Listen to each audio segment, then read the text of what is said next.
Oke, selamat sore kawan-kawan. Assalamualaikum warahmatullahi wabarakatuh. Selamat datang di Ngacaprak Online yang kelima.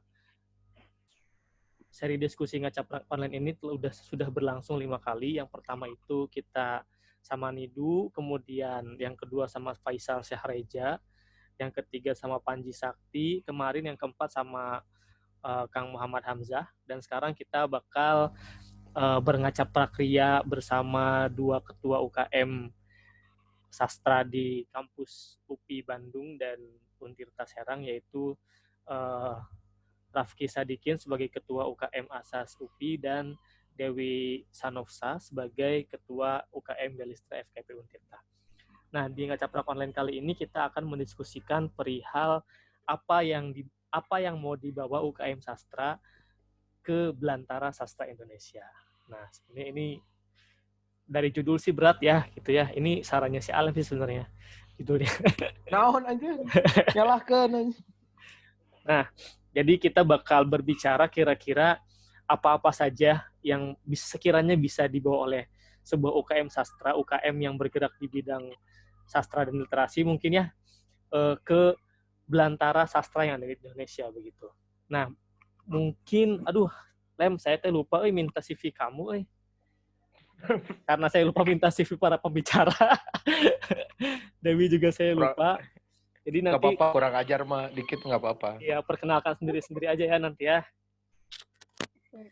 Ya, sudah hadir di sini dua pembicara kita, yaitu Kang Rafki Sadikin dan Teh Dewi Sanofsa. Teh Dewi masih ada di sini? Menghilang kayaknya. Masih, cuman nggak bisa kamera. Nggak bisa kamera? Wah. Oke. Nggak apa-apa kalau nggak bisa kamera mah nulisnya aja. Ya udah, tidak apa-apa. Oke. Baiklah, mungkin sebelum kita ke pembahasan, kita akan sama-sama mengenal dulu dua pembicara kita siapa saja. Jadi saya persilahkan, karena saya lupa untuk meminta biodata singkat kalian berdua, jadi saya minta untuk memperkenalkan diri sendiri. Singkat saja gitu ya. Boleh mungkin selain nama, terus asal mana dan sebagainya, mungkin beberapa karya yang sudah dituliskan, dan mungkin kalau misalkan ada yang sudah muat di media massa atau sudah dicetak dalam bentuk buku, boleh disampaikan ke audiens kita begitu. Silakan Bang Rafki Sadikin dulu, saya persilakan untuk memperkenalkan diri. Halo, di Google ada dua pencarian, Rafki Sadikin sama Alem C. Sadikin, tapi Alem C. Sadikin udah nggak dipakai lagi. Terus saya masih 21 tahun ya, walaupun muka jelek begini dan udah tua gitu kelihatannya kan. Tapi masih 21 tahun. Sekarang lagi jadi ketua Asas UPI ya, karena Asas udah lama gitu ya, jadi ikutan jadi sejarah yang lama itu juga. Sekarang lagi nerjemahin buku. Ada dua sekaligus ya, sebetulnya agak puyeng gitu, tapi dua itu sekarang Emily Dickinson dan juga Voltaire ini dikar. Kalau nulis, saya pernah nulis puisi, esai, sama cerpen. Tapi yang paling enak itu esai. Gitu. Yang mau dilanjutkan nanti prosa. Gitu. Sama naskah film. Gitu. Yuk. Oke, siap. Makasih, Mang Alem. Mantap. Lanjut. Langsung mungkin ke Teh Dewi. Saya persilakan Teh Dewi untuk memperkenalkan ke teman-teman audiens yang ada di sini.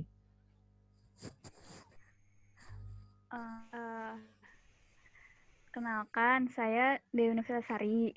Dewi Sanofsa itu nama pena, jadi kadang nggak ada yang tahu nama asli saya. Kan nama asli saya Pasaran. Sekarang lagi jadi ketua UKM Belistra. Insya Allah nanti nggak mau lagi deh, capek. Anjir. Wah, sudah klarifikasi. Ayo. Ini promosi yang sangat menarik. Nggak mau jadi PM lagi.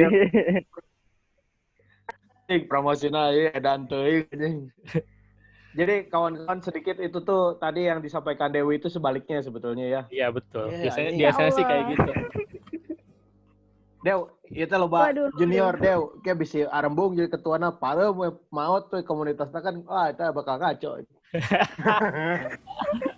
Aduh, jangan deh. Sekarang lagi nggak sibuk ngapa-ngapain, paling nyicil bab 1 gitu-gitu doang. Udah sih, gitu-gitu aja hidup saya, ya Allah. Udah gitu aja. Ya, oke, makasih. Apa lagi ya? Apa lagi, Dew? Ada lagi nggak, Dew? Enggak lah.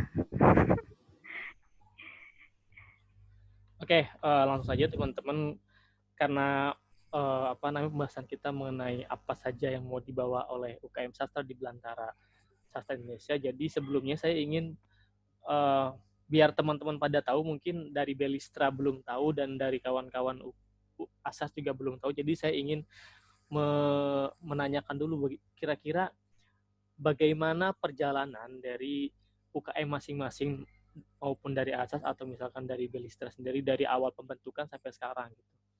Kira-kira kalau misalkan Alem dan Dewi tahu bagaimana, apakah ada motif tersendiri pembentukan dari Asas sendiri atau misalkan latar belakang apa sehingga Asas atau misalkan Belistra berdiri di kampus masing-masing gitu. Mungkin itu dulu yang ingin saya tanyakan, dasar dulu ya. Silakan mungkin ke Alem dulu.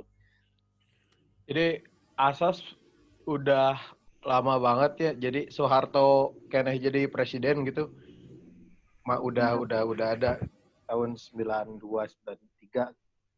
Ketika pembentukannya sebetulnya itu teater gitu, teater Zenit namanya. Tapi kemudian lebih disimpulkan lagi oleh almarhum Wan Anwar, Kang Dodi Ahmad Fauji, dan juga Kang Deden Abdul Aziz itu supaya jadi komunitas sastra. Kemudian di tahun 99 barulah di medio 97 99 itu jadi UKM supaya establish di UPI, khususnya di Pentagon waktu itu. Dan di perjalanannya banyak pengaruh gitu di sastra Indonesia, khususnya di pra reformasi sampai ke paskanya. Dari perjalanan estetik sampai perjalanan sikap dari penyair-penyairnya, kemudian sampai ke hal-hal yang bersifat organisatif itu terus berkembang lah. Jadi banyak itu diantaranya penulis-penulis yang besar gitu ya, kayak tadi yang saya udah katakan, Wanur, Dodi Fauji, dan Deden Abdul Aziz, kemudian banyak lagi sampai ke Lukman Asya, ke Dian Hardiana, terus ke Istiau Heri Mujaklana, sampai Langgeng, sampai Bang Faisal Sareja, kemudian sampai hari ini masih ada terus dan terus gitu. Jadi dia modelnya ketika dijadiin komunitas, dia harus lahir untuk bergulir. Hanya dia modelnya kayak gitu. Iya, aku sih sebenarnya agak penasaran. Aku sebenarnya udah tahu Asas dari lama, cuman aku masih penasaran dengan kalau bisa dikatakan moto Asas lahir untuk bergulir itu maksudnya begitu. Jadi harus ada terus penerus atau bagaimana? Atau apakah ada yang lebih dalam dari itu? Ada yang lebih dalam dari itu gitu? Makna dari lahir untuk bergulir itu. Oke. Ketika tahun lalu saya terjemahin 10 penyair Asas ke bahasa Inggris gitu ya. Itu kan buat ditampilin di Singapore Art Book Fest. Kemudian saya terjemahin juga itu lahir untuk bergulir teh. Oh, ternyata lu mengenal bahasa Inggris katanya born to be roll. Jadi karena nggak biasanya yang terjadi itu kan ada stagnansi, ada patronis. Kalau udah satu orang, ya udah satu aja gitu. Di komunitas itu kan yang bercokol segala macam. Sedangkan dalam dari waktu kita harus terus bergulir menurut zamannya masing-masing, menurut prinsip semangat zaman. Nah, hal itu sebetulnya yang kemudian ada lahir untuk bergulir itu supaya terus bergulir. Setiap dia lahir, setiap juga dia bergulir dan akan terus dan terus. Oke. Itu. Nah juga ini CEO karena model keanggotaannya kan agak lucu ya di komunitas itu. Jadi kalau yang seumur hidup adalah anggota Asas, anggota komunitas. Kalau di UKM kan bisa beres ya, kalau di komunitasnya enggak. Oh gitu. Itu kenapa dia harus lahir untuk bergulir. Oh jadi gitu. ada UKM, maksudnya ada UKM, ada komunitas gimana nih maksudnya? Ya, jadi ada 2 fungsi Ada dari ada 2 asas fungsi. itu. Ada UKM dan komunitas asas. Ya. Tapi sebetulnya sama, cuman kita dalam pengaturannya ada yang di kampus, ada yang di luar kampus, alias yang sudah beres jadi mahasiswa kan dia bukan lagi anggota UKM, betul kan? Oh iya betul. Oke. Soalnya kalau mau dicantumin SK, misalkan saya mau cantumin SK Bang Faisal aja 2007, banyak diasupkan ke SK, kan nggak masuk. Oke, benar. Tapi secara komunitas, dia terus menjadi kakak untuk adik-adiknya supaya bisa terus lahir untuk bergulir. Oke, betul. Gitu. Siap. Oke, lanjut Dewi. Nah, pertanyaan yang sama Dewi, kira-kira bagaimana, apa sih latar belakang Belistra kemudian berdiri, kemudian perjalanannya bagaimana dari pembentukan sampai hari ini? Gitu. Silakan Dewi. Biar kita sama-sama tahu dulu aja. Yang seingat Dewi, pas dulu jadi cabel, itu kan pernah ada materi kebelistraan ya. Nah, itu ngebahas belistra itu asal muasalnya dari mana. Jadi pas materi kebiasaan itu pernah dikasih tahu kalau belistra itu adiknya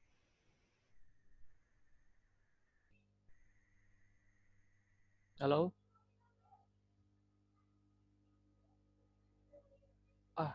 Halo? Dew? Iya nggak sih? Iya. Kind of. Ya. Tadi aku keluar ya?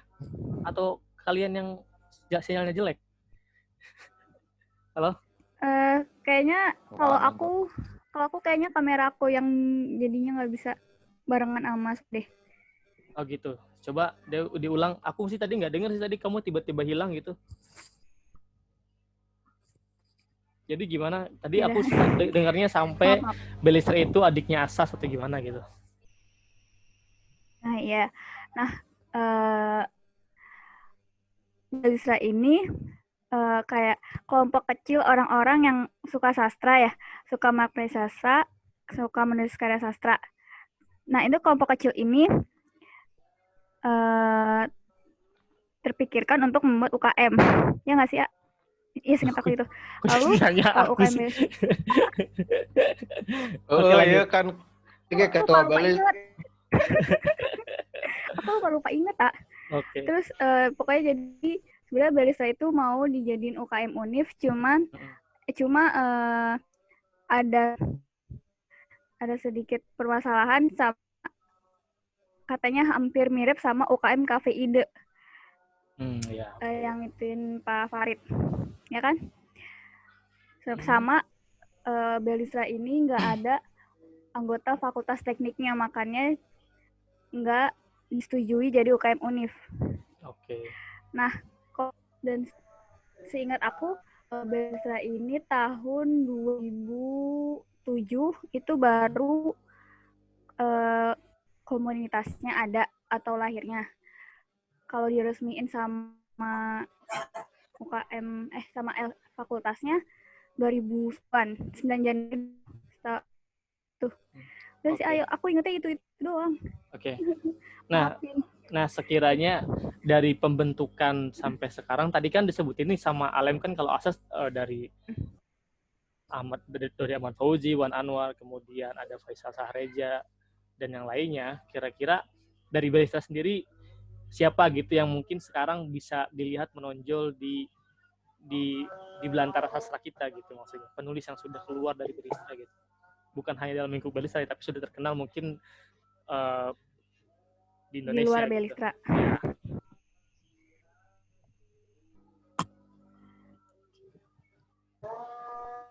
Halo, Dew?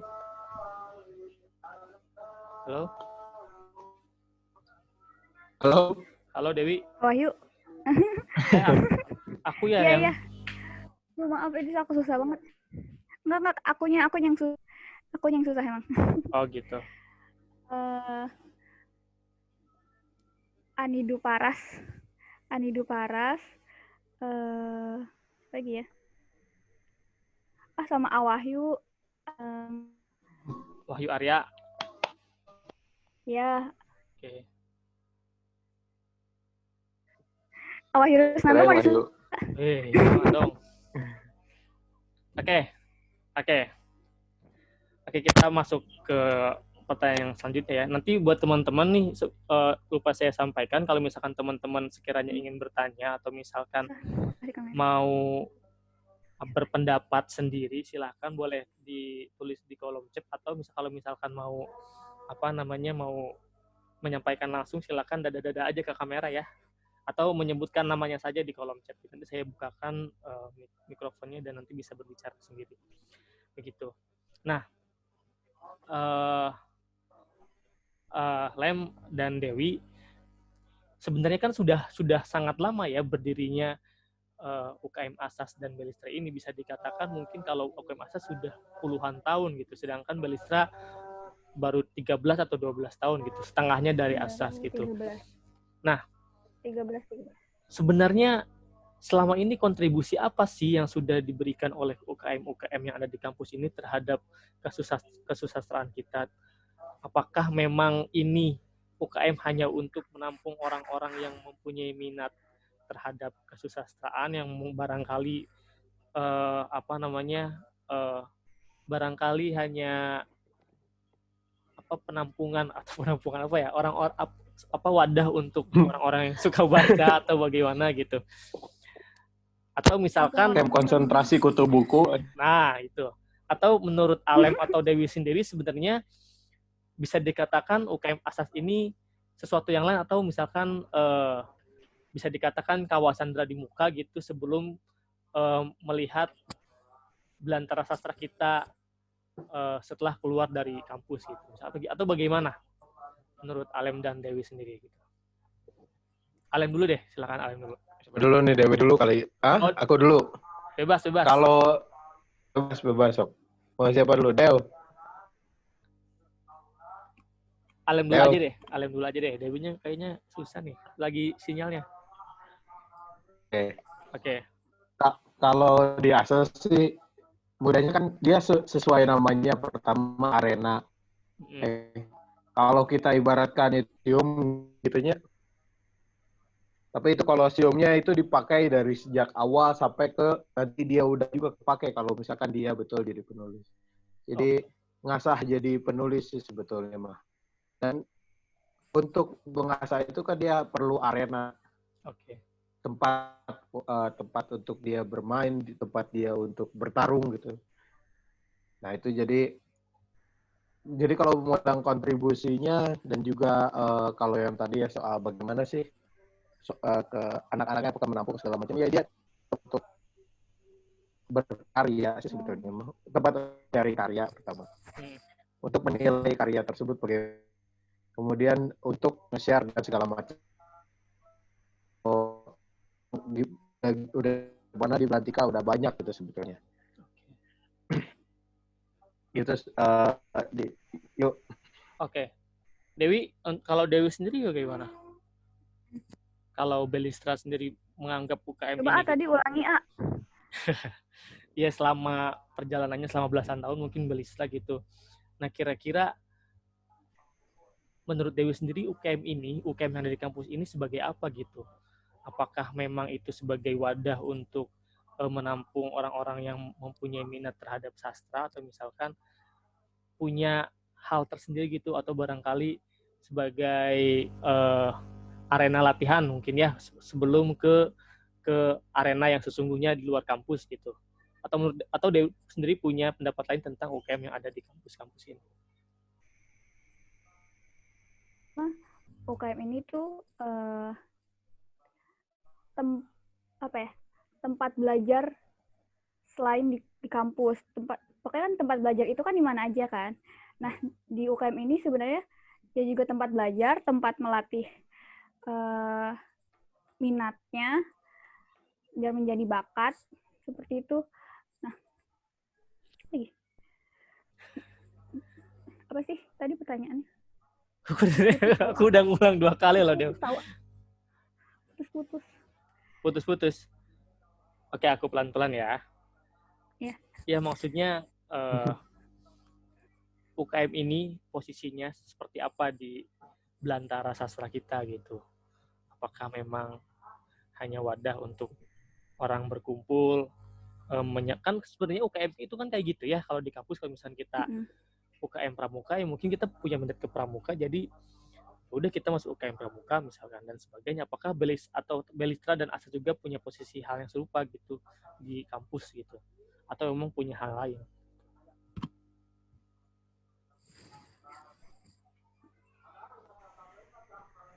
Ya berarti kayak yang aku tadi sebut, jadi UKM ini ya tempat belajar mereka mahasiswa di FKIP kan. Nah, kalau misalkan untuk mereka mau terjun keluar kayak media, kan mereka juga bisa para seniornya bertanya, saling mengapresiasi, saling berkritik kayak gitu-gitu. Ya. Oke. Posisinya nggak cuma wadah, tapi buat mereka belajar, minat mereka juga biar jadi bakat. Buat mereka belajar, melatih gitu maksudnya gitu ya? Iya. Yang tadinya hanya minat jadi bakat. Iya, karena nggak semua orang minat tapi nggak mau ngembangin bakat. Oke. Gitu. Karena nggak semua orang minat tapi nggak mau ngembangin bakat. Gitu. Oke. Yuk, gue nambahin yuk. Oh iya, silakan Dem. Juga kan tadi gue bilangnya arena ya, juga itu sebetulnya ada juga yang lebih kompleksnya kan. Di arena yang Kolosium tadi ada playgroundnya ya, ada tempat buat bertandingnya gitu di tengah, juga ada tempat buat ini sih, ada tempat buat menempa senjata-senjatanya. Oke. Jadi di tempaannya itu masalahnya blacksmith-nya itu alias pengrajin besinya itu emang tangannya kasar banget gitu. Nah, sehingga karena sudah biasa terasah dengan kurang ajar misalkan di arena yang ini, jadi ketika dia udah keluar tidak terlalu keras lagi dunia buat dia gitu. Oke. Jadi emang cambukannya agak ekstrim gitu ya. Jadi bisa dikatakan sebagai penempa gitu ya, sebelum benar-benar keluar gitu, keluar blacksmith gitu, istilahnya seperti itu ya. Oke. Ya, tapi sebetulnya dari dia masih baby kecil-kecil gitu, dari masih kene bibit gitu, itu dia udah memang harus keluar, udah harus ngirim, udah harus ngapain, udah harus berjejaring segala macam gitu. Karena kan dia emang harus bergulir. Oh betul. Oke. Berkaitan dengan UKM gitu kan. Sebenarnya kan selain Asas dan Belistra juga sebenarnya kan banyak ya UKM yang memang memiliki passion yang serupa gitu, didirikan dengan mungkin latar belakang yang serupa, yaitu untuk menjaring orang-orang yang berminat dalam sastra gitu. Nah, kayak catur gitu. Ya, maksudku bukan gitu Lem, bukan kayak catur apa ya. Kayak beda kampus gitu maksudku Lem. Di kampus UPI kan ada Asas, di Untirta ada Belistra gitu. Kemudian ada di Unpad ada GSSTF gitu kan. Nah, kira-kira menurut Alem dan Dewi sendiri selama ini kalian tuh udah berjejaring belum sih dari ke UKM selain di kampus kalian gitu? Maksudku, apakah memang sendiri-sendiri atau selama ini pernah mencoba untuk melakukan komunikasi gitu? Misalkan kalau saya analogikan mah mungkin saya di bumi gitu pengen komunikasi sama di planet mana gitu. Padahal kita sama-sama manusia gitu, misalkan kayak gitu tuh. Pernah nggak? Atau misalkan kalau di Bandung sendiri atau di Serang sendiri bagaimana gitu? Kan sebenarnya banyak UKM yang serupa yang meminati hal sastra gitu. Apakah mungkin bersaing di koran lokal misalkan di Pikiran Rakyat atau misalkan di Radar Banten di Serangnya atau bagaimana? Lem. Dew. Dari gua dulu ya. Ya. Sebetulnya dari yang kategorikan sebagai yang muda-muda itu asli Fokus Sastra itu udah lama, dari tahun 2007. 2009 2014 terakhir. Nah itu juga banyak diantaranya produk UKM gitu kan ya, dari yang di Jakarta, yang di sampai Felix Taxi juga gitu.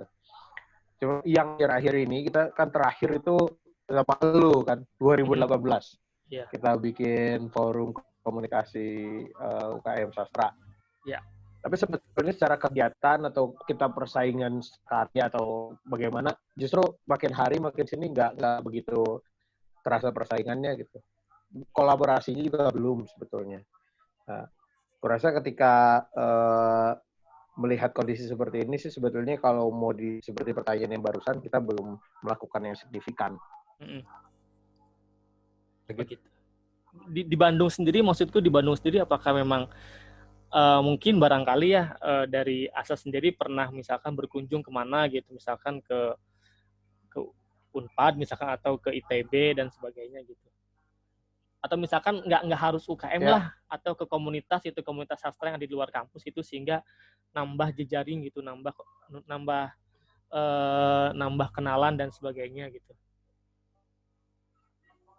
Ya, dalam beberapa waktu terakhir sebetulnya kalau yang di Bandung ya, itu seringnya disatukan dalam event-event tertentu gitu. Kayak kemarin waktu ada Bandung Readers Festival itu banyak tuh di sana.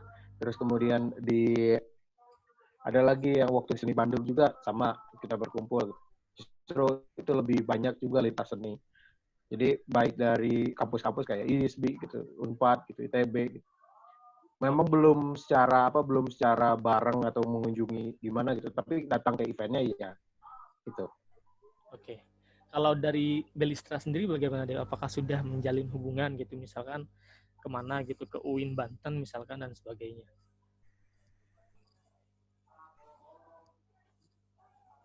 Halo Dewi. Ya, kalau Belistra, kalau pas tahun-tahun lalu pernah ke apa ya?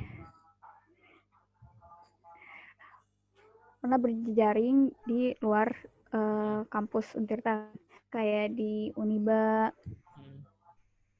UIN. Kalau misalkan untuk tahunku yang sekarang, aku sih kayak berkontak-kontaknya, aku pernah ngontek UKM apa ya, entah UKM entah apa gitu. Jadi di Malang, pokoknya UKM penulis Malang. Oke. Itu aku nggak tahu itu apakah itu dari universitas atau apa. Itu apa ya, kita sharing, kan biasa kan pengen mau bikin web tapi gimana nya. Nah, itu sharing itu sih kayak gitu. Apa lagi ya? Baru itu aja sih ya. Oh gitu. Oke. Lanjut ya. Buat kawan-kawan yang mau nanya, silakan saja gitu ke teman-teman, ke Rafki atau misalkan ke Dewi. Nah, Lem dan Dew, berkaitan soal kekaryaan ya. Yakin nggak sih kalau misalkan karya-karya yang keluar dari sebuah UKM di kampus gitu, yang mungkin notabene dianggap oleh penulis-penulis kita masih sedang belajar untuk menulis itu, diperhitungkan gitu di belantara sastra kita, diperhitungkan di kesusastraan kita gitu. Bisa nggak seperti itu, Lem, kira-kira? Atau misalkan atmosfer di UKM memang seperti itu untuk membentuk orang-orang yang karya-karyanya diperhitungkan bahkan pada saat mereka masih bergelut di UKM itu sendiri, gitu, Lem? Ya, itu udah pasti jelas. Kalau penulis, justru yang dicari untuk keberlanjutan sebuah dunia seni itu, khususnya kalau kita ngomongin sastra, dia itu daun-daun mudanya.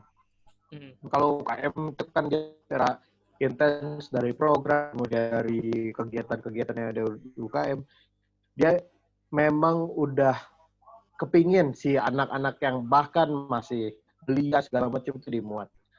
Kayak kemarin juga di Asas tuh kan ada yang masih waktu itu notabene baru gitu, itu dia udah dimuat. Oke. Kemudian ya itu pasti diperhitungkan lagi. Oh, jadi bisa dikatakan karya-karya yang keluar dari Asas gitu, maksudnya bisa diperhitungkan dengan penulis-penulis lain yang di luar kampus itu, yang tidak merasakan, maksudku penulis-penulis yang di luar kampus gitu. Apa gimana gitulah maksudku. Diperhitungkan gitu ya. Ya. Gimana? Iya deh, soal kekaryaan kan, soal kekaryaan itu apakah karya-karya yang keluar dari UKM yang ada di kampus macam Belistra dan AC itu bisa diperhitungkan di dunia kesusastraan kita gitu kan. Sekarang kan sebenarnya penulis kan bukan tidak harus eh, me- bertungkus lumus dengan kegiatan-kegiatan kayak di UKM, misalkan kayak kajian dan sebagainya. Sekarang penulis kan berjamuran di mana-mana gitu kan. Bahkan untuk jadi penulis sekarang gampang, ada platformnya, ada Wattpad, ada segala macam gitu. Nah, apakah karya-karya yang keluar dari UKM kayak Asas dan Belistra ini bisa diperhitungkan dengan karya-karya yang berkeliaran di luar sana begitu? Menurutku bisa. Karena Yes, Dewi dulu, silakan nanti ke Alem. bisa karena kalau misalkan dari untuk melakukan sebuah karya kan cuman aja dia buat karya terus dia meminta bantuan untuk dikaji, untuk dikritisi apa kurang-kurangnya, terus mengirimnya ke media-media gitu. Menurut aku sih itu patahkan gitu. Jadi karena emang di Belistra sendiri mungkin untuk mengirimkan sebuah karya ke media itu harus melewati berbagai macam proses. Jadi menurut Dewi sendiri itu hal yang salah satu faktor bahwa karya yang keluar dari Belistra itu bisa diperhitungkan di kesusastraan kita, begitu Dewi? Iya. Oke. Karena itu perlu tahapan-tahapan kayak agar apa ya? Maksudnya pas diterbitin di media pun nggak bobrok amat gitu. Pasti ada tahapan-tahapan untuk dikaji, direvisi, dikritikin, dikasihkan, baru muncul gitu. Oke. Gitu sih menurut aku. Kalau dari Alem tadi barangkali mau ditambahin, Lem? Gimana, Lem? Menurut Alem sendiri? Ya, jadi ketika dia sudah dengan mengkaji karya orang lain, dia sudah terbiasa melihat karya temannya, kemudian mengkritisi karya temannya, bahkan mengedit gitu ya. Itu adalah satu, ya dia pendekatan terhadap karya gitu. Dia lebih dekat kepada bagaimana orang mendekati proses kreatifnya, bagaimana orang menulis, apa kendalanya, segala macam, kritisinya dari kajian A, B, F, G gitu. Nah, dengan kedekatan seperti itu sebetulnya akan muncul bagaimana sih akan sebuah karya, akan sebuah penulisan gitu. Jadi, kalau bahasa ya nama Jaksel nama lebih aware dibanding yang tidak rutin gitu dalam UKM. Karena UKM kan bersifatnya rutin ya. Jadi dia memang harus ditempa sedemikian rupa supaya bisa standarnya bagus, kemudian mentalnya bagus gitu kan. Soalnya kan banyak diantaranya nulis tidak ingin dikritisi segala macam kan. Nah itu sebetulnya rada diterobos ke UKM kan. Oke. Nah, masuk ke pertanyaan inti, maksudku kira-kira dari menurut Alem dan Dewi sebagai dua ketua dari UKM masing-masing, itu kira-kira apa yang mau dibawa sebuah UKM sastra gitu ke belantara sastra Indonesia gitu? Selain mungkin kekaryaan gitu, karena kan kalau misalkan tadi kita dengar pernyataan dari Alem dan Dewi itu kan bahwa ketat sekali gitu, maksudnya proses kurasi dari sebuah UKM untuk anggotanya mengirimkan misalkan karyanya ke media atau misalkan menerbitkan sebuah karya gitu kan. Nah, kira-kira apa saja yang mau dibawa oleh sebuah UKM sastra gitu yang ada di kampus ke kesusastraan kita yang sangat luas ini gitu. Sedangkan di kesusastraan kita sendiri masih banyak masalah gitu. Apa yang mau dibawa gitu, Lem, kira-kira Lem, untuk bisa mempengaruhi lah walaupun kecil gitu kesusastraan kita gitu. Ya. Nah, kalau kita mau bicarakan kesusastraan kita hari ini ya begitu masalahnya. Pertamanya adalah gosip ya, gosipnya begitu ramai Ya. gitu dibandingkan hal yang seriusnya. Kemudian polarisasi gitu dengan tertentu. Kemudian karya yang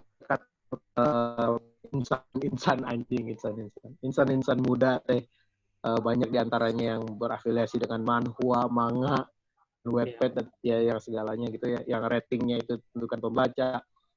Sebetulnya yang kalau gue mau ngomong kalau di sekarang ya justru bisa menyesuaikan dengan bagaimana sih publik secara umum. Kemudian dengan publik yang ini. Karena masalahnya seperti ini, dalam pandangannya yang biasa gitu kan kita sebenarnya agak ortodoks memperdekatkan karya gitu. Kita langsung ke media, kita ke lomba gitu kan misalkan ya. Terus setelah lomba kita buat buku atau antologi bersama. Dari rating tersebut sebetulnya kita bisa melihat gitu secara grafik gitu. Kemudian sampai mana sih itu sampai ke pembaca gitu kan. Saya sudah kena atau enggak. Faktornya kan banyak. Ada penerbitan, publikasi, kemudian bagaimana karyanya bisa relate dengan orang-orang kan. Sedangkan sastra yang serius dengan segala macam ini ya dramatiknya. Sedangkan di sastra populer dia membentuk plot yang begitu-gitu aja, kemudian dia membentuk cerita yang terus ngebait gitu. Nah, sementara itu orang banyak mengafiliasikan itu dengan sastra yang katakanlah serius. Gitu. Nah, hal tersebut sebetulnya hari ini bisa menjadi bias gitu. Mungkin Bang Faisal Saraya juga udah bilang gitu karena hal itu bias. Sementara hari ini pendekatan akan selalu pendekatan populer. Jadi kalau misalkan mau ditanya apa yang akan dibawa? Halo. Nah, kan kita Lem, suaramu itu putus-putus. Suaramu putus-putus, Lem. Halo.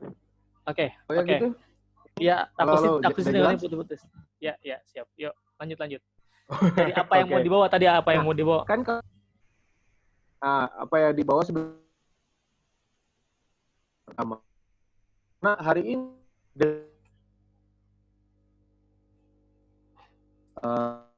banyak pembaca gitu, tapi entah bacaannya bagus atau tidak. Kita boleh katakan itu bagus. Kayak gimana? Dia membaca atau dia lebih suka menonton. Jadi aku rasa banyak modal-modal baru yang bisa dibawa, dia bisa pendekatannya lebih internetis. Maksud internet itu yang muncul di internet kan sekarang begitu random. Yeah. Sedangkan yang untuk orang mengenal sastra lebih dalam, lebih uguh gitu, itu sedikit gitu kita lihat. Kayak media kayak Buruan, Basa-Basi, Jurnal Ruang yang baru reborn gitu. Iya, betul. Itu kan belum terakses betul-betul oleh banyak kalangan.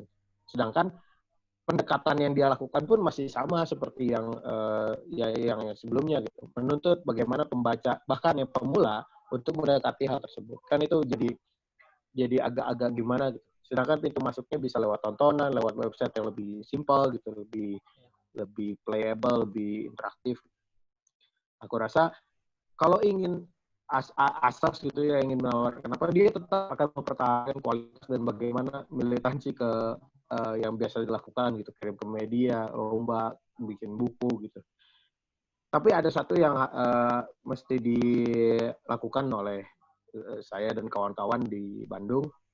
Itu kudu pertama nge-YouTube, ya. Kedua harus membuka lebih banyak di website, gitu. Dan juga lebih karya-karya yang bisa lebih playable dan bisa menawar. Jadi kan kita biasa dengan alegoriki ya. Yang muda itu biasanya dia mengikis beberapa nilai-nilai yang udah kaku, yang udah geli-geli gimana gitu ya, dengan sesuatu yang lebih dekat gitu. Nah, justru kita kalau misalkan saya bilang masih mempertahankan hal-hal yang sudah lama gitu, itu bagus. Tapi masalahnya kita tidak selangkah lebih maju. Nah, jadi kita harus langkah lebih maju. Oke, jadi tidak menutup kemungkinan bahwa asas berarti harus menyesuaikan dengan keadaan zaman, maksudku ya. Seperti tadi kata Ale, maksudnya kan harus punya YouTube dan sebagainya, kemudian mungkin barangkali untuk bisa lebih diakses oleh orang gitu ya. Maksudnya gitu. Iya, ini juga sedikit bocoran gitu kan. Asus juga pernah website itu terakhir bisa diakses 2019. Nah, itu websitenya isinya karya-karya kan gitu.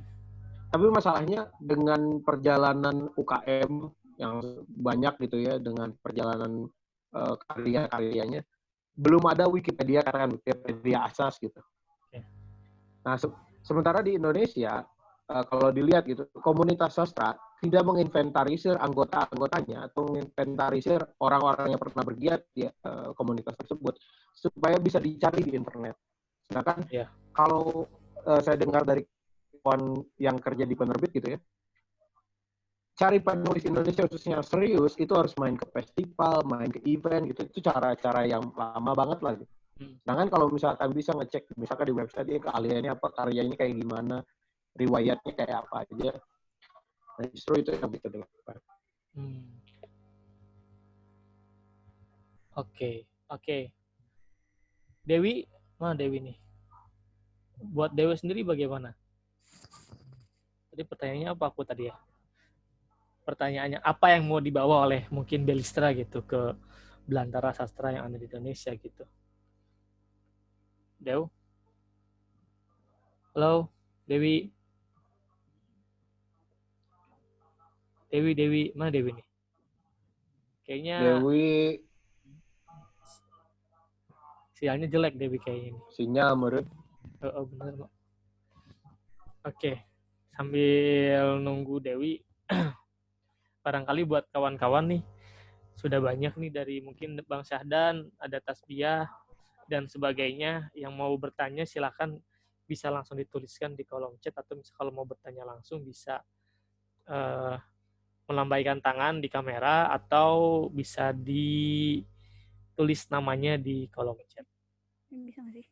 Dah Dewi. Oke Dewi, sudah masuk lagi? Dewi, ini kedengeran nggak sih? Kedengeran Dew? Kedengeran. Oke, langsung aja Dew. Apa yang mau dibawa Belistra sebagai UKM sastra di kampus ke sastra Indonesia gitu, ke belantara sastra Indonesia. Sedangkan sastra Indonesia sendiri sudah sangat pelik dengan segala masalahnya gitu. Nah, perubahan kecil apa yang mau dibawa oleh Belistra gitu ke belantara sastra Indonesia ke depannya? Yang pasti karya, ya. Oke.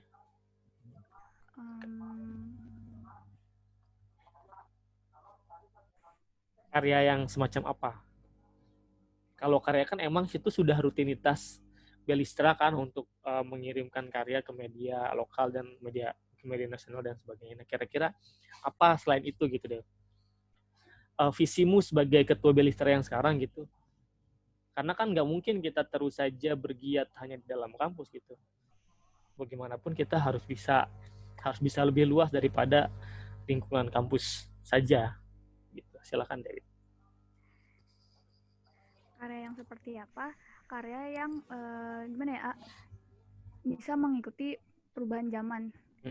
Kalau aku lihat dari sekarang ini banyak banget karya-karya sastra ya. Entah itu kayak like novel seperti itu. Menurutku kalau bisa mah karya yang mengikuti zaman. Karya yang mengikuti zaman. Jadi kalau dilihat-lihat ya, udah jarang banget karya yang wow, yang apa ya, sudut pandangnya tuh ya udah itu aja tanpa ada perubahan. Dan kalau aku lihat juga anak zaman sekarang itu nggak terlalu suka sama bacaan yang bacaan bahasa Indonesia, lebih ke bahasa Inggris. Karena mungkin didikan orang tuanya mungkin ya, kalau di lingkungan aku mungkin didikan orang tuanya yang menyuruh anak-anaknya berbahasa Inggris. Jadi mereka lebih sering diceritain cerita-cerita yang berbahasa Inggris. Mungkin kalau misalkan di Belisa ada yang sanggup untuk membuat karya-karya seperti itu, mungkin bisa untuk keluar gitu. Kalau misal lagi, yang pasti sih tradisinya itu mungkin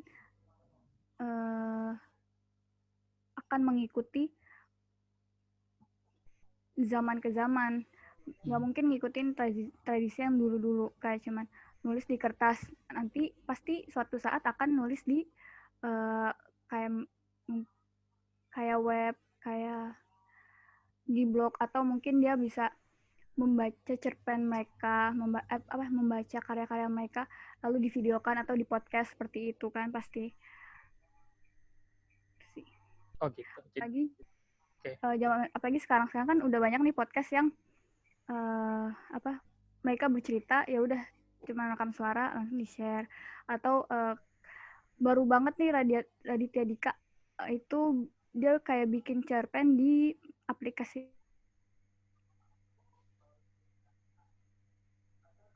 Halo.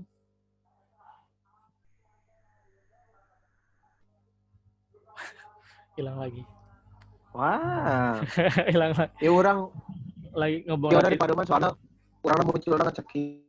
Oh iya, nggak apa-apa Lem. Iya. Taruh aja biar lebih jelas juga suaramu. Tapi Dew gimana? Jadi apa yang mau dibawa yang pasti Kebaruan atau gimana? Ya kebaruan dalam tradisi. Oke. Jadi sama kayak Asas, mungkin Belisa juga tidak menutup kemungkinan untuk menerima hal-hal atau mengikuti perkembangan gitu ya. Kayak misalkan tadi podcast dan mungkin nulis di blog dan sebagainya gitu. Kalau misalkan seperti itu, Lem, Dew, sebagai ketua dari UKM masing-masing, jadi sebenarnya kalian tidak membatasi dong. Maksudku kan biasanya sebagai sebuah UKM, kalian itu punya idealisme tersendiri gitu. Misalkan mungkin kalau misalkan saya lihat ya dari beberapa UKM yang pernah saya datangi gitu di berbagai kampus, itu tentu saja UKM itu UKM sastra terutama itu sangat anti gitu, bukan sangat anti sebenarnya, sangat bisa dikatakan menjauhkan diri dari misalkan ya ke sastra-sastra yang semacam sastra populer, atau misalkan kalau misalkan sastra-sastra yang bisa dikatakan picisan dan sebagainya gitu. Nah, kalau misalkan Rafki dan Dewi tadi mengatakan mau mengikuti zaman, berarti tidak menutup kemungkinan untuk tidak membatasi hal itu, karena kan kalau misalnya kita lihat sekarang kan dunia kepenulisan kita kan sekarang sudah beragam ya. Jadi bukan hanya orang-orang yang menulis sastra serius, tetapi juga kita sekarang mengenal platform-platform menulis kayak Wattpad, kayak Kuiku, kayak Novelme, Tulisme, dan sebagainya, yang notabene itu kebanyakan itu menuliskan karya-karya yang populer, yang banyak disukai oleh orang gitu. Nah, apakah Asas dan Belisa sendiri tidak punya idealis semacam itu, sehingga ya udah bebas aja lah anggota gue mau kemana, yang penting dia nulis gitu, atau bagaimana? Dari siapa dulu nih? Gua atau Dewi? Bebas. Dewi atau Alem? Dew, mau kamu dulu Dew? Dew? Oh. Alem dulu. Oh, Alem dulu katanya. Oh ya udah. Yuk, pertama, baru itu bukan berarti jelek gitu. Oke. Maksudnya dengan gaya yang baru itu nggak ngikutin jelek-jeleknya yang ada di sebelumnya gitu. Oke. Nah, pertama pendekatannya kan kenapa dia dikatakan oleh katakan otoritas sastra serius sebagai jelek itu kan karena dia bermain dengan pembaca gitu. Dia kan memanjakan pembacanya dengan yang bagus, dengan yang mudah dipahami gitu, tidak menggunakan plot yang pabaliut kadieu-nya. Nah, itu sebetulnya itu kan daya populis pertama. Terus kedua, dayanya dia lebih banyak diresepsi gitu. Nah, itu sebetulnya yang jadi pendekatan orang tuh. Yang mesti dicatat adalah kualitas tuh harus tetap bagus. Iya. Mau misalkan mau digital pun katakanlah ya, Ya mau di YouTube gitu, mau di bahkan di platform Wattpad. Tapi masalahnya kalau kayak Wattpad, dia algoritmanya sebetulnya tidak mendukung karya-karya yang katakan serius gitu, karena ratingnya juga ditentukan oleh pembaca. Bahkan cerita-ceritanya pun juga bisa dilewat komen kan, karena novel itu kan per section gini kan. Jadi dia per satu bab, satu bab, satu bab. Nah itu sebetulnya yang jadi masalah kan, sebetulnya siapa yang memegang atas kendali algoritma itu kan. Nah itu masalahnya. Nah jadi kalau gue lihat lagi, masalahnya yang sastra-sastra serius ini dengan kualitas-kualitas sastra serius ini main tuh di lingkungan-lingkungannya aja, gitu loh. Jadi main di tamannya sendiri, beres lah gitu urusannya. Dan menciptakan ya kalau dia melahirkan orang 1, 2, 3, 4, 5, 6 gitu.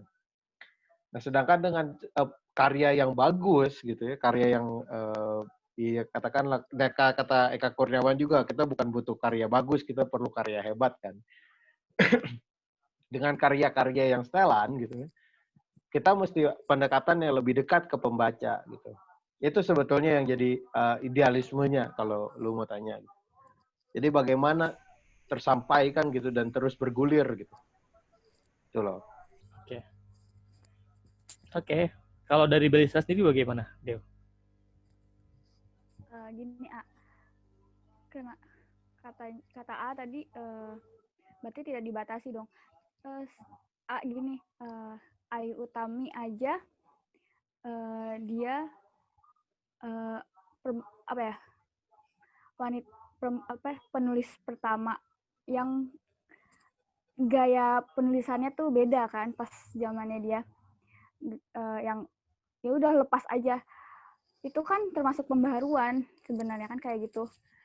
Kalau misal harus ikutin yang karya sastra serius seperti itu terus,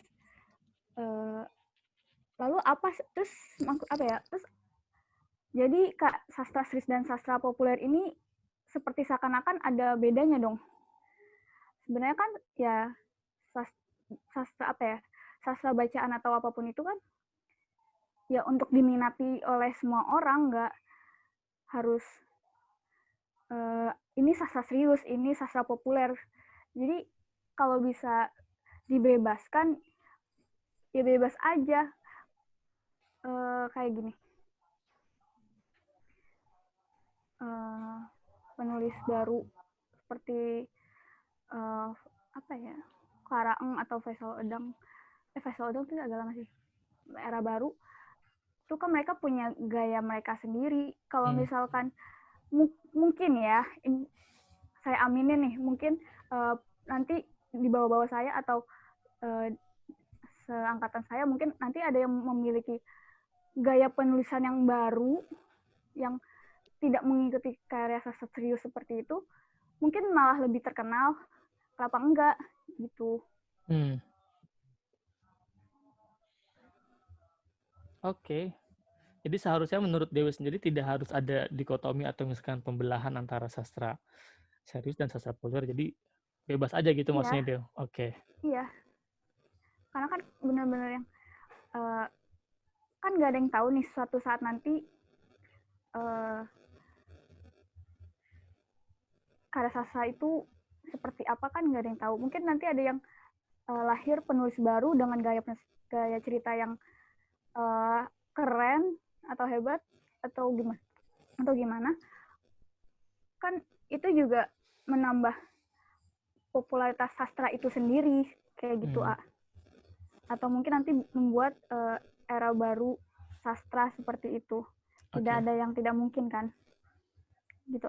Oke, lanjut nih ada pertanyaan nih dari Bang Syahdan Kuliat. Dia gini pertanyaan, apa peran UKM sastra untuk kesusastraan di Indonesia? Melihat UKM sastra saat ini tidak banyak melahirkan buah pikiran untuk kesusastraan di Indonesia. Apa kita bubarkan saja UKM sastra dan kembali ke individu masing-masing? Nah, hanya peran. Mantap. Gimana? Dewi deh. Biar sekalian ngomong deh, nanti baru ke Alem. Apa peran UKM sastra? Apa nih? Apa?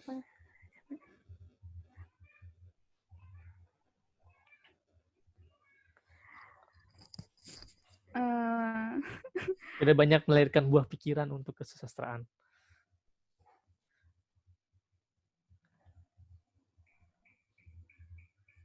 Kalau kembali ke individu masing-masing, sebenarnya kita kan makhluk sosial, pasti butuh diskusi, butuh sharing. Nggak mungkin bubarkan, lalu ya udah kalian masing-masing. Individualis sekali nih. Tidak banyak melahirkan buah pikiran untuk kesetaraan. Kalau emangnya tidak banyak melahirkan, berarti menghasilkan sedikit, melahirkan sedikit, berarti apakah itu bermasalah? Apa gimana? Jadi maksudnya sedikit kan berarti ini nggak dia banyak, bilang, Deo. Sedikit. Dia bilang tidak banyak melahirkan, berarti sedikit. Emang ada masalahnya? Nah, berarti kalau nggak banyak emang nggak ada masalah. Emang masalah gitu. Gitu maksudnya. Iya. Sedikit juga yang penting melahirkan gitu pokoknya. Ya karena semua orang kan pasti butuh proses, nggak langsung zet. Oke. Gitu. Dan menyatukan apa ya, pikiran setiap orang itu sulit. Nggak saya bilang A langsung semuanya A, pasti ada yang langsung tiba-tiba Z, tiba-tiba J, kayak gitu kan. Jadi ya itu. Dan kenapa sih ini pertanyaan individualis sekali? Enggak, nih pertanyaan intinya ya, peran UKM sastra untuk kesusastraan Indonesia itu apa menurut Dewi sendiri? Peran Belistra sendiri nih untuk kesusastraan itu apa gitu? Sebagai apa UKM sastra ini? Belistra itu sebagai apa sih? Ya, sebagai wadah diskusi mahasiswa untuk melahirkan karya sastra. Meskipun hanya wadah, tapi ya mereka setidaknya menumpahkan. Kalau misalkan tidak ditumpahkan seperti diskusi seperti itu, ya gimana caranya menghasilkan buah pikiran untuk kesusastraan Indonesia begitu. Oke. Kalau Alem sendiri menanggapi pertanyaan dari Bang Sadar ini bagaimana? Tobat, Sadan, tobat. Tobat. Obat anjing, minum obat naon maneh.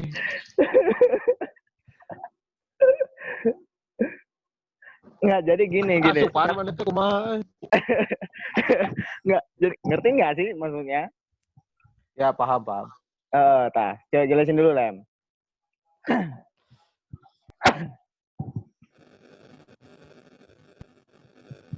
Apaan? Jelasin dulu, kan ngerti tuh. Jelasin dulu biar pada paham, biar apa ya, nggak merusak pemikiran anak-anak yang di sini gitu. Oke. Jadi kawan-kawan kalian ya, itu tadi pertanyaan ada itu, kalau dalam istilah internet namanya baiting. Ya. Jadi sebetulnya kalau mau nanya peran UKM di sastra Indonesia, ya dia mudah saja. Hal yang paling mudah dari sebuah spesies, hal yang paling berharga bagi sebuah spesies adalah melahirkan spesies itu kembali. Terutama juga manusia lah. Tujuan manusia lahir kan untuk menciptakan manusia yang lainnya gitu ya. Dan menghidupi manusia yang lahir waktu itu gitu. Kalau mau dibubarkan ya kan berarti membunuh ibunya gitu mudahnya. Nah, kalau yang peran gitu ya, peran UKM sastra, dia pertama melahirkan hal itu, kedua dia mengembangkan hal itu. Nah, masalahnya dialektikanya ya, antitesis dari yang hari ini, betul. Tidak terlalu banyak membuahkan buah pikiran gitu. Misalkan esais muda siapa lah gitu sekarang. Kemudian pekarya-pekarya yang muncul muda hari ini siapa lagi. Nah, kalau saya lihat fenomena ini banyak juga fenomena. Pertama, tercecer. Kedua, tidak melakukan publikasi-publikasi yang baik, alias dia tinggal di kamar dan tidak mengembangkan kualitas karyanya. Ketiga, juga dari segi bacaan ya, atau masukan gitu, yang dia dapatkan. Dia mau berak gimana, makan aja enggak gitu kan. Sebetulnya kalau yang saya lihat sih ketika masalahnya hari ini adalah tidak terlalu berkembangnya atau tidak banyak individu-individu yang menonjol ya katakan. Sebetulnya itu bisa diatasi dengan menonjolkan diri. Jadi itu kan jawaban klasik banget ya. Tapi kalau yang nggak klasik sih sebetulnya jawabannya harus ada bentuk baru. Ya. Kita sedang jenuh. Gitu sih. Gitu Dan. Sekali deh tobat. Kayak ada tobat. Sorry ya nyeleneh ya. Soalnya gini, ini kan menarik ya. Kalau menurut aku diskusi ini menarik. Kenapa? Karena ini mempertemukan dua UKM yang telah lama berpisah ya. Maksudnya kita juga jarang berinteraksi secara antar pengurus dan menukar ide, pikiran untuk bagaimana sih ke depannya UKM sastra ini bawa. Misalnya maksud aku gini, peran UKM sastra dalam khusus sastra Indonesia. Contohnya nggak usah nasional dulu lah, yang lokal dulu.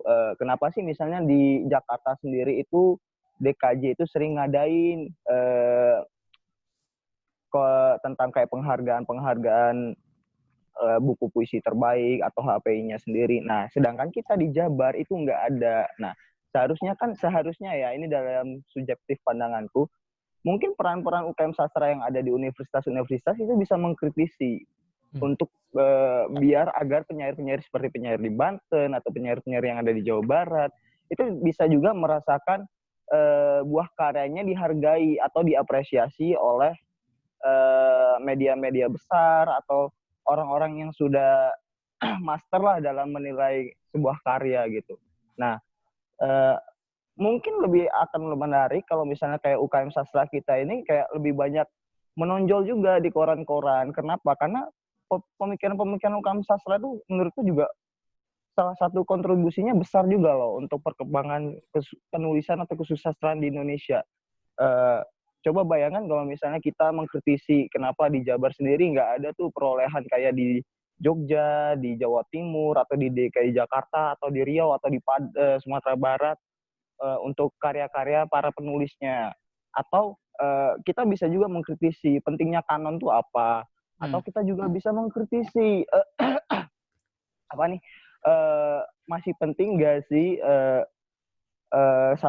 sastra di koran itu gitu loh. Kan saat ini tuh ya tadi benar kata Alem atau kata Kadui tadi bahwasanya hanya untuk tempat berkumpul atau untuk melahirkan seorang penulis aja, sedangkan UKM sastranya sendiri itu hanya mengikut nama penulis, tidak berkembang secara umum atau secara general keluar gitu loh. Maksud aku tadi teh. Cuman ya gitu. Gimana pendapat masing-masing dari ketua UKM ini? Mungkin bisa dikembangkan ke depannya gitu. Ya, gimana Lem? Melihat tadi perkataan dari Bang Sadan tentang buah pikiran mungkin lebih ke iya sih aku lihat sebenarnya apa yang dilakukan oleh UKM Sastra ini hanya bisa dikatakan mengekor apa yang sudah tercipta sebelumnya gitu, tidak ada bentuk-bentuk kebaruan mungkin dari segi bentuk dan isi gitu untuk menggebrak gitu dunia sastra kita gitu sebetulnya. Menurut Alem sendiri bagaimana Alem dan Dewi tadi dengan pernyataan Bang Syahdan tadi? Ya, dengan ya tadi pernyataan dari Syahdan sebetulnya ini jadi refleksi sebenarnya pas orang menyadari di antara kita menulis esai katakan tanggapan atas kasus yang ramai hari itu. Kemarin banyak dibahas soal karyanya Martin, soal obskur, terus menanggapi yang suka bikin onar dan segala macam gitunya jadi gosip gitu tuh teh. Dan lalu karya-karya yang misalkan yang dari Wilder Erwin gitu soal kanon. Kita tidak menanggapi dan tidak menuliskannya gitu. Nah, jadi kayak ini tanggapan anu ngarorate di mana gitu. Iya betul. Memang betul adanya seperti itu, tapi yang mesti kita lihat kembali sumber dayanya sih. Kalau pingin ini ya, kita lebih objektif gitu. Orang-orang yang ada di UKM ini sudah melakukan hal-hal yang breakthrough seperti itu atau belum gitu. Nah, kalau misalkan belum, apa masalahnya? Nah, masalahnya kan banyak diantaranya, distraksi. Banyak di antara angkatan lama tidak terdistraksi karena apa? Kan dia tidak terlalu urgent terkait dengan HP dan segala macamnya gitu. Nah, dan hal tersebut sebetulnya harus diimbangi dengan pola baru, dan itu pola baru belum banyak dicoba. Dan Oh. pola baru yang udah dicoba itu berlainan dengan sastra yang katakan serius gitu kan. Wattpad gitu. Oke. Orang-orang sastra serius yang nulis di Wattpad beberapa ada, tapi Wattpad-nya nggak laku sama sekali. Karena ratingnya jelek. Iya, betul. Karena pembaca tak asup atau anjing bacaan awan ya berat-berat teuing gitunya kan jika aing tafsir Quran ge terliur-liur teuing anjing aya bacaan fiksi cerita bohong-bohongan pusing gitu kan. Iya. Sesimpel itu. Dan juga pada hari ini kan pragmatisisme, untung rugi, apa untungnya saya membaca itu. Sehingga itulah sebetulnya yang menjadi menjadi tolak ukur, kita harus mencari bentuk baru ini. Kalau nggak mencari bentuk baru, sesuatu yang bisa excited lah buat semua orang gitu. Menjadi menarik dan ada baitingnya gitu. Oke. Karena kan gue nambahin dikit ya yuk. Mangga. Bagaimana pendekatan populisme itu jadi masuk banget ke kita. Misalkan ketika Hanung Bramantyo bikin itu mensutradarai itu si Bumi Manusia, tiba-tiba yang beli buku Pram sampai stok buku Pram di Gramet itu bertumpuk-tumpuk. Iya, betul. Gitu kan? Iya. Orang jadi nggak terlalu banyak klise sama nggak terlalu gele banget lah sama yang namanya apa itu komunisme segala macam gitu kan, banyak diantaranya. Nah ini menunjukkan juga bahwa pendekatan populisme itu juga meningkatkan produktivitas sastra ya, sama kayak yang di ADC lah gitu ya. Karena itu orang nggak pada tahu Hairil, tiba-tiba pada borong buku Hairil gitu kan, bukunya Siuman Jaya juga pada Iya betul. Pada zaman itu 2000-an ya, 2002-an itu ya. Iya. Dan hari ini kan yang muncul beberapa yang muncul di bioskop katakan kalau gua nggak salah ya NKCTHI gitu, sampai ada filternya di Instagram. Betul. Segala macam gitu.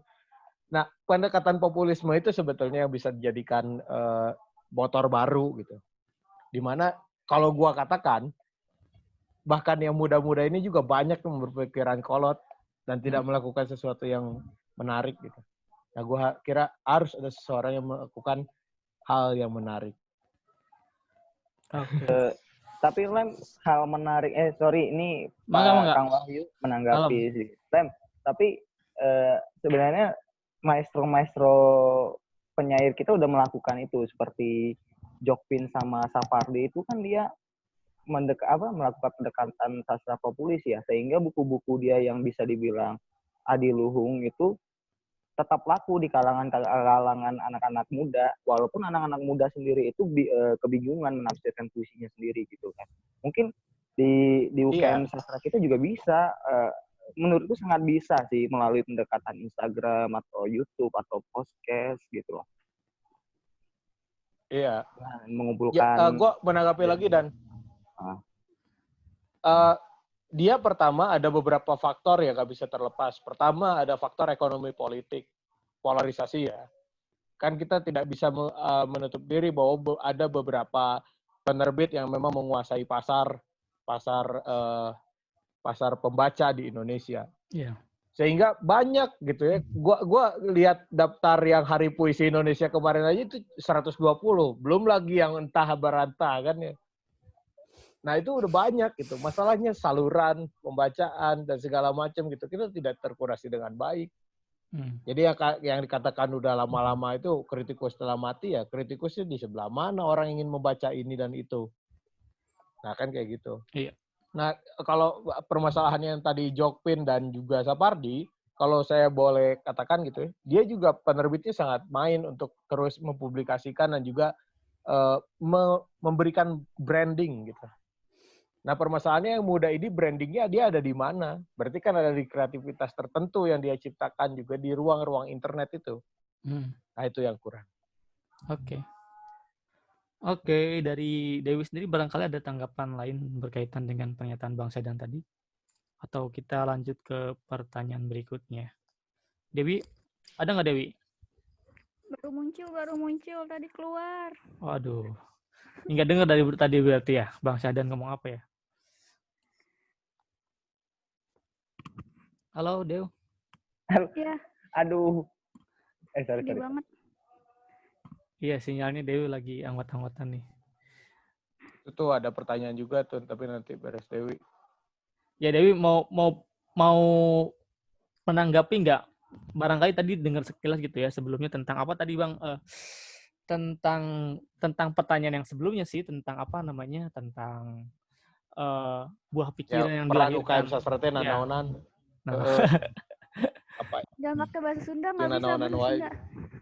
Oh iya, orang Tangerang dia. Mau pakai bahasa Inggris mau? Ya maksudnya dari segi bentuk dan dari segi kebaruan gitu, maksudnya apa yang sudah UKM Sastra berikan gitu ke sastra Indonesia gitu. Perannya tuh seperti apa gitu. Selain melahirkan. What UKM? Selain melahirkan anggota dan selain melahirkan karya gitu. Karena kan seperti yang diketahui bahwa selama ini ya barangkali kita hanya pengekor penulis-penulis yang sudah terkenal saja gitu. Tidak berani untuk mencoba gitu. Sebenarnya ini saya mau nanya juga tadi ngomong ke Asas atau misalkan ke Basra juga, apakah memang berkaitan dengan pertanyaan Bang Sadan ya, apakah sebenarnya ada nggak sih pressure gitu kepada para anggota atau pada pengurus untuk menciptakan sebuah kebaruan dalam kesusastraan gitu? Ataukah ya udah kamu sukanya apa, nulis apa ya udah nulis aja gitu, atau ditekan gitu? Nah, kalau misalnya mengambil studi kasus kayak misalnya kita di Timur ya, kayak Makassar Writer International Festival, itu kan mereka selain memperkenalkan penulis-penulis mereka itu juga memberikan sebuah apresiasi terhadap karya-karya penulis tersebut. Nah, tapi itu kan dalam skala provinsi ya, maksudnya kayak bisa dibilang kayak komunitas sastra skala provinsi gitu. Kalau kita kan UKM sastra skala fakultas itu atau skala universitas itu, nah apa sih peran kita gitu untuk kesusastraan Indonesia selain melahirkan penulis, melahirkan karya gitu. Ya, silakan Mbak Dewi dijawab dulu. Nanti kita langsung beralih ke pertanyaan. Ada pertanyaan dari Teh Tasbiah dan Bang Babondong. Lanjutnya. Oke, lanjut Dewi. Ada yang mau disampaikan dulu atau gimana? Halo. Halo Dewi. Iwed, apa kabar Iwed? Kayaknya keluar lagi dia. Halo. Tadi ada lenguhannya sedikit. Dew. Tahu. Mana Dewi? Tuh, Dewi kan ada tuh. Itu Yanti ini baru masuk nih. Oh Yanti, apa kabar Yanti? Aku kira Dewi. Oke, kalau gitu langsung aja ke pertanyaan selanjutnya ya. Mungkin Dewinya lagi berusaha buat menyambungkan lagi. Nih ke Akang dari Teh Tasbiah Siti Maesaroh. Akang Teteh mau nanya gimana caranya supaya konsisten dalam menulis. Karena kalau menulis cerita, saya suka mentok di prolog. Suka bingung nentuin nama tokoh dan lain-lain gitu. Akang Teteh biasanya dapat ilhamnya dari mana? Mana dapat ilham dari mana menulis? Saya dapat ilham dari kenalan. Jadi waktu itu ketemu sama Ilham. Ada 2 Ilham. Pertama Ilham Jabaluddin. Kedua sama Ilham Syafiq. Nah itu gue dapat ilham dari sana. Gitu. Kalau nanya ilham di mana ya? Nah kalau pertanyaan yang tadi ya. Bagaimana dan kumaha dan how gitu aja nulis cerita. Dia Tasbiah ini mengalami komplikasi ketidakkonsistenan, ini komplikasi atau goblok ini penyakit namanya salah. Kalau Tasbiah Neng Tasbiah sedang mengalami kegundahan ya bahwa tidak bisa menyelesaikan cerita, itu berarti ada beberapa yang kesalahan yang dilakukan oleh Neng Tasbiah. Salah satunya Neng Tasbiah tidak bertanggung jawab atas orang-orang yang ada di dalam cerita Neng Tasbiah. Katakan itu ceritanya ada 2 anak sekolah. Kemudian dia pergi sekolah. Kemudian ditinggalkan di cerita. Kamu tidak membayangkan bagaimana perasaan anak-anak yang ada di Microsoft Word itu. Ditinggalkan. Budak sekolah. PHP aja. Maka sebelum... ya kan, kamu harus memikirkan nasib mereka. Maka bagaimana agar mereka tidak ditinggalkan ketika mereka ingin misalkan ya pergi di bus sekolah. Ya pertama berilah ide si anak-anak kecil yang tadi, dia mau kemana. Kan kita tidak tahu dia misalkan mau ambil bis misalkan ke Purwakarta, dia atau mau ngambil ke Jombang, atau dia ingin memakai bis untuk kemudian merampok bank kayak Joker gitu di film The Dark Knight. Kan tidak. So dari penjelasan saya ngawur barusan, itu sebenarnya bisa mudah struktur cerita atau outline. Gitu.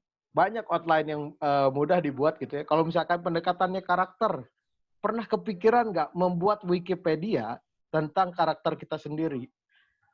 Biasanya kalau saya bikin prosa begitulah. AS Laksana juga pernah, Seno dan AS Laksana pernah melakukannya. Jadi dibikin dulu, dia lahir di mana, early life-nya gimana, kemudian ya kisah hidupnya segala macam ada di Wikipedia itu. Baru kemudian kita ambil sebagian dari hidupnya itu, jadiin cerita. Simple kan? Itu satu. Kedua, atau bikin outline-nya dulu. Dia mau melakukan apa dan akan menghasilkan apa, kan itu simpelnya melakukan itu kan cerita. Contoh, kita kasih ya, cerpennya Isaka Banu gitu, Superstar. Ini ada anak gagu, cewek gagu, suka sama orang, suka sama penyanyi rock, tapi gimana, kan dia gagu. Nah, akhirnya dia, gimana supaya dia bisa dekat, akhirnya dia jadi escortnya alias jadi pembantunya lah katakan.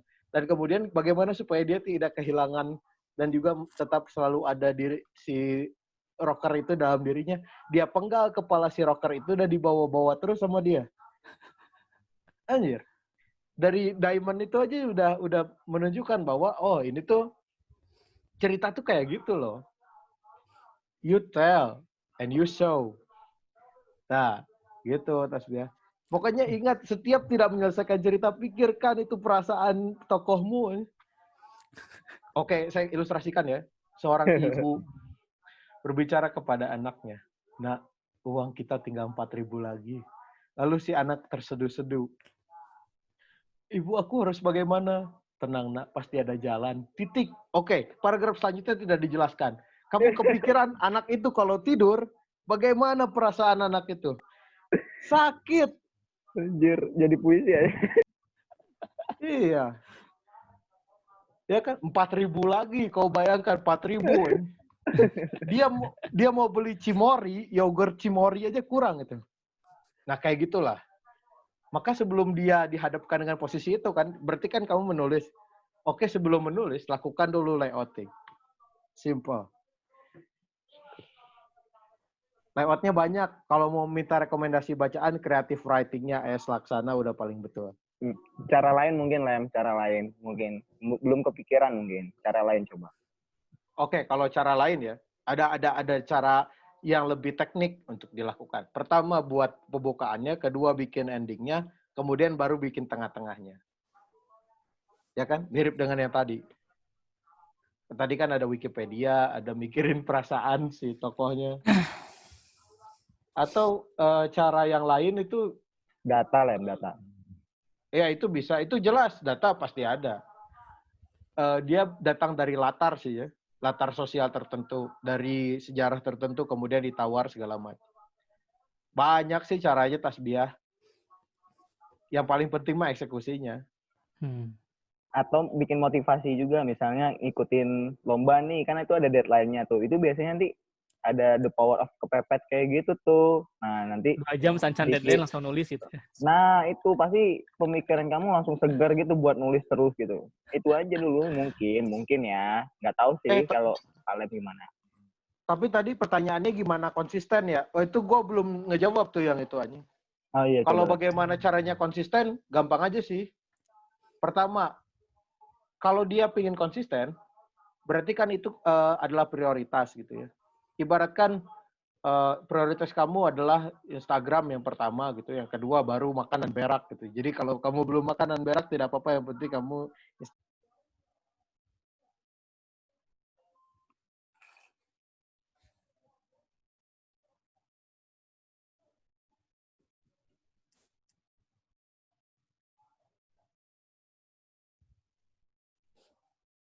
untuk sebuah pertandingan. Berapa jam yang dihabiskan penulis untuk berlatih untuk menulis?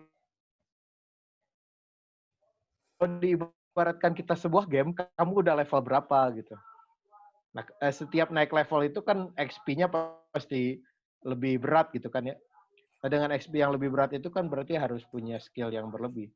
Jadi cara konsisten pertama ya levelnya masih sedikit. Cara untuk konsisten kedua, mudahnya cari sparring partner alias teman. Nah di UKM kan itu fungsinya. Kalau lu nggak punya teman juga udah ikutan UKM susah itu. You know life, tapi tidak mau hasilnya.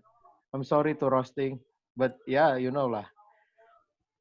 Dicari teman, terus tingkatkan level. Ketiga sih yang paling mudah dari semuanya ya, jangan pernah puas. Harus kurang ajar jadi penulis yang pertamanya, eta. Walaupun ya gimana gitu ya, tapi saya belajarnya cara jadi penulis itu harus kurang ajar gitu. Tips macam apa ini? Ya kayak gitu deh. Dikumpulkan jadi buku tips-tips menulis bagus itu, Ren. Ini mual. Oke, kalau ditangkapnya ku KPAI ya ini. Apa ini? Kalau dari Dewi sendiri untuk pertanyaan Neng Tasbiah itu bagaimana? Halo Dewi. Dewi, halo Dewi. Halo. Ya, nah gimana? Gimana caranya biar konsisten nulis? Ilham. Oh, konsisten nulis. Sama nyari ilham ya? Iya, sama nyari ilham. Nyari ilham di Twitter. Bagus. Dua cara biar gak mentok. Dibiarin aja dulu, menurut aku. Dibiarin aja, tinggalin tidur, nanti tiba-tiba kepikiran, nanti pasti pas kebangun pasti keinget terus nulis lagi. Biasanya gitu sih kalau dari Dewi mah. Nanti ditinggal karyanya. Serius aja. Serius sih Dewi mah. Ya, iya. Jadi dibiarin aja dulu, tinggalin dulu, tidur. Nanti pas tidur nih nanti kebayang pas ceritanya mau ngapain ya. Ditulis dia pasti kebangun. Biasanya sih aku begitu biasanya ya. Kalau buat konsisten sulit sih. Harus mau dulu. Kalau misal gak ada niat cuman gitu-gitu ya kamu gimana mau konsisten buat nulis. Dan yang pasti harus di deadline gitu. Kalau misal gini, kamu misal sama temen nih, misal kamu sama temen nih berdua janjian bikin cerita, tapi nanti jam misalkan dibatasin 3 jam setelahnya kalian posting barengan kayak gitu, itu kan jadi ngasah kamu juga nulis konsisten. Nyari ya kayak si Raffi tadi bilang harus nyari temen. Apa sih? Anjir serius, walaupun tadi kayaknya bercanda tapi nadanya nada serius sih Dewi mah. Beda jeung maneh lem. Maneh serius tapi kadengena heureuh ya. Apa? Kan saya juga harus biar tasbih yang biasa kamu lakukan setelah bangun tidur kan biasanya mungkin cek HP atau cuci muka. Lakukan sesuatu yang berbeda, handstand misalkan. Atau headstand. Atau keluar rumah langsung menghirup udara segar kayak di film-film. Itu tuh cara mudah menjadi prosais yang lucu. Yang lucu. Yang bagus adalah sikapnya juga harus ikut. Lakukan itu pas ayeuna sambil nulis-nulis prosa dan ya bagus juga sebenarnya. Emang kadang-kadang memang harus kurang ajar gitu. Oke. Harus orang dulu baru menghasilkan karya. Oke. Harus itulah di luar kotak. Tendangan spekulasi out of the box. Oke, lanjut ya. Dewi, saya harap sudah paham walaupun agak sedikit absurd, tapi intinya harus sudah paham gitu ya. Lanjut ke Bang Babondong. Nih. Ke Alem dan Dewi. What we gonna do dari sekarang nih katanya. Kalau cuman hanya sampai kenal aja disayangkan banget nih udah ada ngampas segini kita naon gitu biar meh jiga seakan-akan lah. Gracias. Gimana kira-kira sebenarnya kan Lem kita wadah udah ada ya forum UKM gitu kan fokus gitu. Fokus yang baru gitu forum UKM sastra yang mungkin walaupun interaksinya sedikit, tapi seenggaknya kita punya kontak-kontak orang-orang yang berkegiatan di UKM gitu. Nah, kira-kira dari Alim sendiri ada ide enggak untuk melakukan kegiatan apa ke depannya sehingga kita bisa melakukan kegiatan bersama gitu. Jadi nggak sendiri-sendiri lagi, kita misalkan bikin gebrakan apa atau misalkan kegiatan seremonial apa gitu. Bagus. Deo, gimana kalau kita bikin acara futsal? Oke, acara apa? Bagus. Kenapa ini aja? Dewi sih kepikirannya ini, jadi kita jurit malam aja sekalian. Anjing, Nanti Mas jurit Gencar ya. malam. Aduh, anjing. Aja. Tapi cek aing futsal ya. Ada futsal. Ataukah? Yuk, lu udah pernah lihat futsal yang isinya Eka Kurniawan, AS Laksana, Seno main futsal? Serius? Aya Eka jeung Seno main futsal jeung AS Laksana? Jangan didengarin Enggak, si Alem. Enggak. Lu pernah lihat nggak? Enggak pernah. Hah? Bapak Belum? Bapak Seno main futsal mantap juga. Iya. Tapi kalau misalkan itu terjadi, itu misalkan penulis main futsal dan dipoto, kelak kemudian hari dia udah bagus, itu bisa dipajang fotonya. Futsal. Itu ide yang agak out of the box-nya. Tapi kalau yang in the box-nya sebetulnya kita bisa lakukan kajian inilah, per bulan lah. Atau kita adakan tempur karya, boleh. I wait. Ayo bikin Hah? Ibu? Kumaha ibu? Ayo mengani. Oh, ibu. Aduh. Sebenarnya gini, Lem. Karya. Dan bisa, kan? halo. Hai. Ya. Sebenarnya waktu pertama kali tahun 2018 ya, waktu itu ketuanya masih Agung ya. Sebelum Agung terus kan ke ketuanya masih Ugang. Siapa namanya siapa sih anjir? Oh, ketua maskot. Si maskot. Nah, itu kan sebenarnya kita pengennya itu jadi sebuah tradisi gitu, sebuah keberlanjutan. Ketika waktu Belistra berkunjung ke Asas dan mengumpulkan waktu itu dari ITB, Unpad, dan dari UIN Bandung kalau nggak salah ya. Itu kita sebenarnya sudah merencanakan sesuatu waktu itu. Merencanakan sebuah kemah sastra waktu itu sebenarnya. Dan yang mau jadi apa namanya? Tuan rumahnya Belistra. Cuman karena waktu tahunnya si Dea, tahunnya sebelum Dewi itu memang dananya belum cukup, jadi tidak kita adakan. Nah, sebenarnya kalau dilanjut itu bisa asik sebenarnya. Kita bisa mengadakan acara misalkan 2 tahunan atau 3 tahunan gitu. Kita gantian berkunjung ke salah satu kampus gitu ya. Kayak semacam, kalau misalkan kamu tahu mah, semacam IMABSI gitu, cuman kita isinya dengan kegiatan misalkan tukar karya atau misalkan seminar, kita undang siapa gitu, undang sastrawan untuk memberikan dialog dan sebagainya gitu. Mantap amat. Itu yang serius, yang gede sih. Itu yang juga gede masuk sih. in the box. Iya. Enggak per tahun aja, yuk. Betul itu per tahun. Iya. Ya elah mau ngapain, mau dia di hotel aja kan biasa tidur di lantai ini. Iya betul. Nah, adanya mah di mana? Kayak di lapangan basket kayak di mana gitu. Pengecapak. Ya semakin kita luas juga jaringan, nanti kan bisa sambil-sambil lah. Nah, gua rencana akhir tahun ini mau bikin residensi yang asas nih, ada beberapa 3 atau 5 lah yang masih muda dan fresh. Ya, mau dilempar ke hutan-hutan tertentu atau ke... Oh gitu, oke. Bagus itu kayak gitu. Ya,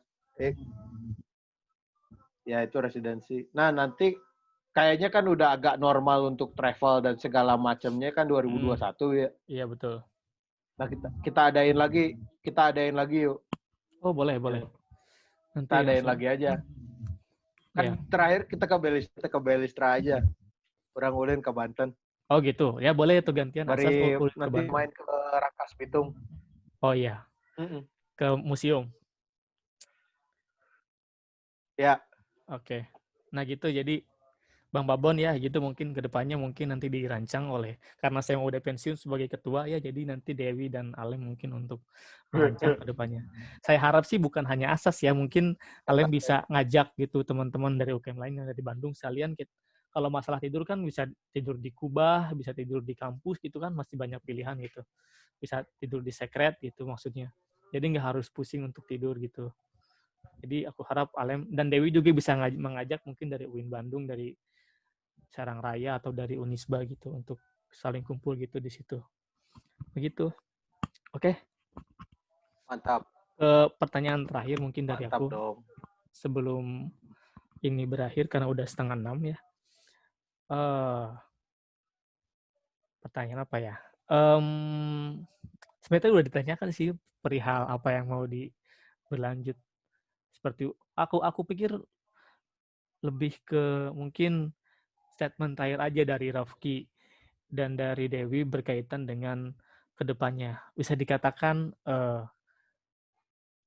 visi atau bayangan Alem sendiri dan Dewi sendiri terhadap UKM Sastra ke depan di Belantara Sastra Indonesia seperti apa gitu. Harapannya seperti apa. Itu mungkin selain melahirkan penulis-penulis yang mumpuni atau menciptakan bentuk-bentuk baru dalam kesusastraan dan bagaimana. Kayak gitu, Lem. Harapannya seperti apa untuk UKM Sastra ini di kancah sastra Indonesia hari ini atau di masa depan? Iwet dulu dong, Iwet. Oh iya, Iwet dulu. Dew, gimana Dew? Halo, Dewi. Wah, si Dewi mah sinyalna Lem eta mah tuh. Oh iya. Mana heula we? Kalau oke. Kalau gue sih visinya gampang aja sih. Kalau beberapa di antara kalau kita baca mazhab dan sejarah sastra dunia, banyak di antaranya muncul generasi-generasi bagus gitu ya.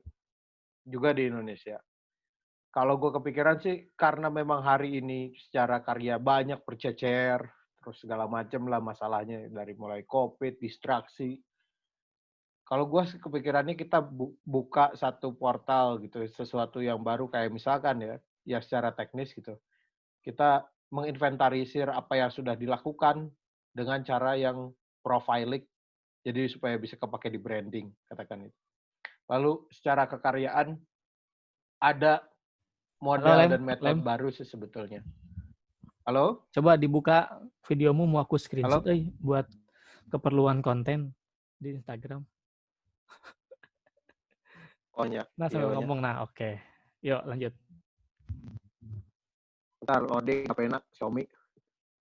Jadi yang kepikiran gue pertama ada satu ya, soal bagaimana kita bisa memberikan branding lebih gitu kepada UKM dan juga komunitas yang sastra yang khususnya ada di kampus itu dengan lebih profesional, dengan lebih good gitu supaya bisa dikenal lebih jauh. Terus keduanya kita bisa karyaan itu lebih di inventarisir baik di digital gitu. Terus dan juga kualitas sebetulnya. Yang masalah ini kan banyak yang di antara anggota UKM, wah saya juga nulisnya gimana, ini gimana, bacaannya kurang gitu. Nah, aku rasa bayangan ke depan minimal ada portal yang bagus lah untuk ke depannya bisa lebih bagus. Oke. Dari Dewi sendiri bagaimana? Kira-kira harapan apa yang bisa dicapai oleh sebuah UKM sastra di kesusastraan Indonesia kita hari ini gitu? Dew? Halo Dewi. Anjir si Dewi ngalungit, Lem. Jangan-jangan Dewi yang mandi bukan aku. Ya sudah, mungkin karena Dewi sudah menghilang duluan. Barangkali itu saja kali ya diskusi kita kali ini di Ngacaprak Online yang kelima berkaitan dengan tema apa yang mau dibawa UKM Sastra ke Belantara Sastra Indonesia yang dinarasumberi oleh Abang Rafki Sadikin dan Mbak Dewi Novitasari. Nah, buat teman-teman sekalian, terima kasih yang sudah datang, yang sudah ikutan dalam diskusi kali ini. Ngacaprok Online sendiri adalah sebuah program inisiatif dari Ngampar Institute untuk menyelenggarakan diskusi-diskusi menarik selama masa pandemi ini. Begitu. Nah, untuk Ngacaprok Online ke-6 nanti kita akan diadakan hari Kamis. Teman-teman bisa ikutan lagi kalau mau mengikuti dengan tema workshop mendongeng dari Kak Uci Kelinci. Beliau adalah salah satu pendongeng dari Ayo Dongeng Indonesia gitu ya. Mungkin begitu saja buat teman-teman yang sudah hadir. Terima kasih. Jangan lupa di-follow Instagramnya Bang Rafki, Bang Alem,